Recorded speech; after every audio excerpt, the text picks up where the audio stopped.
All right, Ron Goodall, FightHype.com. I'm here with, in my opinion, a future champion, just on the cuffs right there, Richardson Hitchins. How's it going, man? Feeling good, just in the gym working hard, and just getting ready for April 6th. You know, you're fighting a guy who, Gustavo Lemos, undefeated, best win, stopped Lee Selby. Just what's your thoughts on your opponent? I think that he's going to be tough, he's going to be strong, and he's going to come to fight. So we got to be ready because, you know, if we don't come prepared, anything can happen on fight night. And I just feel like right now, I'm on a whole different level. But when we get in the ring, we'll see. Obviously, he's undefeated. He's confident. I'm undefeated. I'm confident. And I feel like the experience that I got and my talent and my skills is all going to play a major key come fight night. You know, with your opponents, you know, that you've been facing throughout, I've always felt like you've had great performances, but it seems like there's another gear. Not saying it's not in you, but haven't seen it on TV. Yeah. I think the Balls fight first kind of set a lot of people like, whoa. Yeah. And then the Zepeda fight clearly like solidify that you're at a world level, obviously, yeah, you know, contention. So, I feel like, people say that I could have won I could have shipped gears a whole different level with in the Zepeda fight, but I feel like people could say that, but they wasn't in there with Zepeda. I feel like maybe I could have stepped it up a little bit. I could have pressed the attack a little bit more, but still I feel like Zepeda never been dominated like that in a fight before. Everybody he been at the world level where he gave problems to, and even the Regis fight. I feel like that fight when you look at the stoppage, Zepeda's hand really got caught in between the ropes, and Regis took advantage of that, and they kind of stopped the fight. It wasn't like I kind of feel like it was a stoppage, but it was kind of petty. So I feel like that's why that's why Zepeda's still calling for a rematch with Regis. But when you look at me in there with Zepeda, he don't never mention my name again because it was total domination. So it's like damn if you do, damn if you don't. As long as I win. You know, not saying like styles make fights and not matchmaking, you know, but when I look at Josh Taylor and Regis, when they had their very close competitive fight, right, and then you split them off, you know, how their career went. Tio looked dominant against Josh Taylor. Regis was dominated by Devin, who went to war with Zepeda, and you dominated Zepeda. So essentially, it's like a chain. You guys, but those two guys who were like lineal, they said those were the number one and number two. You three kind of came in and just was like, I want to say washed the division out. I said that in the Zepeda press conference. I said Zepeda kept saying it was levels and all this, and I was like, you know, you look at the young, they underestimate the young guys because you look what Teofimo did to Josh Taylor. I told Zepeda on fight week Saturday night it was going to be something similar to that. It was going to be domination, and I feel like I totally dominated the fight. Zepeda was never in the fight, and now it's Gustavo Lemos. This is a whole different style. He's a whole different type of threat. Young, undefeated, strong, and he's coming up in weight. I've been at this weight class for a little bit. I feel like you said his best one was Lee Selby. I feel like I got less more fights, but a lot more better wins than him. So we'll see how it play out fighting when he get in the ring with me. I think that my skill level is gonna play a major key in the fight, and he'll see come fight night. You know, there's one narrative, and I know that I think I've seen it on Twitter. I think today, ironically, and it's not like you have to clear it up because you were very specific, but people clip things out about the whole Matias thing and the whole idea that you would fight all the champions, you would want all the opportunities, and it's not the fact that you wouldn't fight Matias, it's the fact that you're just pointing out that one sanctioned body does essentially like a next day 10-pound rehydration. Right. I'm not gonna lie, even right now with this fight, I'm fighting for the IBF eliminator, and like I said, I told my team, my team was basically trying to tell me this was a great opportunity for us to, you know, secure a world title shot.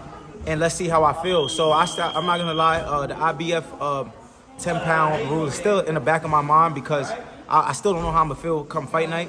But we're gonna do our best to make the adjustments because the first time I fought for the IBF, I never had no experience fighting with that 10-pound rule, so I didn't know how to go about it. So we're gonna see how I feel this fight.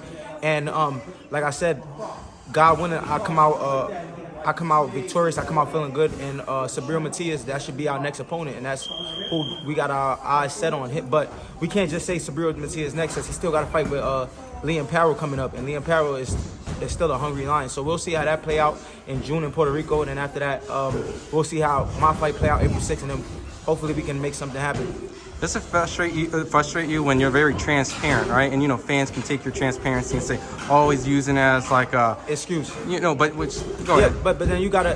they're going to say I'm using it as an excuse, but then you got a guy that... Like, when Ryan fought Tank, we all know that... the 10-pound rule with Ryan could have played a part in that fight. He agreed to that. It was his choice. He agreed to that. I just don't want to be the guy that steps into the ring with a killer like Matias, and I'm not at my best. Yeah. You know what I'm saying? Because it wouldn't make no sense on my behalf. You know what I'm saying? It would just be like, okay, yeah, Richardson out the way. Whereas like I've been saying, like, yo, I know how I felt versus a guy like Alamo that was on a way lesser level in a performance that I dominated and I got the stoppage, but I still felt how I knew how I felt in that fight. And I know if it's a fighter on a higher level, we never know how that fight could play out on fight night. It could be a way tougher fight just because that I'm depleted and I'm still dehydrated right after the weigh-in. I still gotta hold the 10 pounds the next morning. So like I said, hopefully with the fight with Lemos, that's not an excuse, or that's not the situation. Hopefully I make the weight right. I'm hydrated, I'm strong, and like I said, we can go on and fight for the IBF championship. But like I said, we still got April 6th to get by, so Matias is still in the near future. You know, I appreciate your, like I said, your transparency, because, you know, those type of conversations can be skewed and all different type of stuff. Like, they'll just clip something that's so... Right. With that as a mind, obviously I'm assuming you're growing in size and weight. So is it safe to say that maybe the fights with you and Tio or Devin may not happen until maybe you guys are at 147? Because they're similar like you when it comes to I don't know. I'm gonna grab my first short-term goal is to grab a belt at 140, defend it a few times hopefully, and then move up to 147. You know, I've been at 140 for a while now. I've been at 140 since maybe for a little minute. It's not hard to make 140.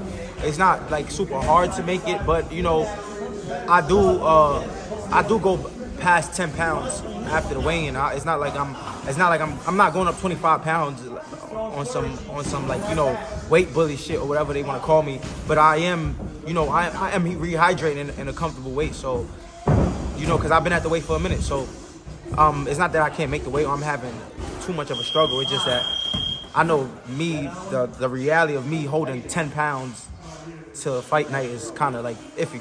Yeah, it's crazy. Yeah. No, a lot of fighters don't do it. That's why they don't really do the IVF unless it's a unification. Yeah, you know, it was the same, I think, with Danny Jacobs fighting Golovkin when Danny Jacobs, I think he kind of I think he didn't come in and do the second day weigh-in because he was like, he don't want to feel depleted in a fight with Canelo or Golovkin. It was one of them big fights. And then I think after that, the IBF kind of changed their rules up, and they said if it's for a unification, they'll let the 10-pound rule go, and you can rehydrate to however you want to, only if it's a unification. But in my case, it's not a unification fight, so I will have to, you know, stay at that 10-pound rule. And thanks for educating the fans, because, you know, they don't know this stuff. So, yeah. So switching gears, which was kind of full circle, is like when I started covering boxing, you were one of the first people when I lived out in New York. And it's really cool to see that you're working with like the up-and-coming kids like Curmel Moton, and just not going in details, but what can you speak on just sparring a kid like Curmel? Sparring a kid like Curmel, it was great work. That's my I mean, I seen Curmel on YouTube and Instagram and stuff. I knew he was a real talented fighter, but sharing the ring with him, he's definitely for sure a future world champion. It kind of opened my eyes, because you got young guys like that that's hungry, and you could tell he was in there trying his best to compete. And he's younger and smaller than me, but it was still great work. And it's that type of you know, that type of work is harder than guys that's your age or guys that have the experience, because they're not as young and fast and hungry like that. So it was great work, and I definitely will who want to work with him some more, because that is going to raise my game to keep me sharp, you know, because he's fast, strong, young, agile. So that great work like that is great. It's kind of like how when me and Shakur was helping Gervonta get ready for Pedraza. You know, our young, skillful fighters like us had him sharp for that Pedraza fight, and it raised his level to a next level to compete. Is it safe to assume, right, because it's all assumption, from your experience from the Olympics, sparring top guys, current champions, and all that Curmel, that foresight, that you're comfortably like, yeah, you stand out a lot more than some of the other guys that I've... Yeah, the last time I've been in the ring with a young talent like that is like Zay Quinn. Okay. Zay Quinn, Shakur little cousin. Zay Quinn That's Moses? the last time. Yeah, that's the last time I've been in the ring with a young talent that really stand out. Him and Manny. And Manny Chance, yeah. Manny Chance, those are the young kids I was in the ring with. Like, what the fuck? Like it was kind of like had me. I had to kind of think and up my level on them. You know, that's because you don't really get work like that. Only you got the young guys. There's a few out that crop could really compete on that high level. But when you see young kids like that, that's competing with you, it's like, all right, yeah, this kid he's definitely gonna be somebody that's gonna be around the game for a long time.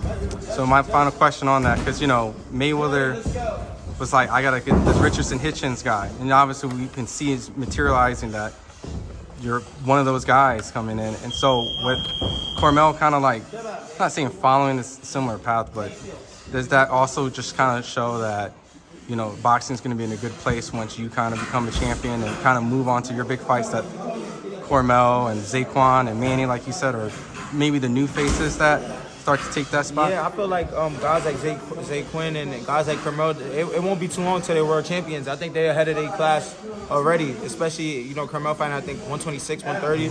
I think that he's going to be a guy that he'll be ready for a world title in that weight class in a matter of a year or two, because he got a lot of skills, and you can tell he's hungry, he work hard, and he's doing 10 rounds with me already. He's 17 years old.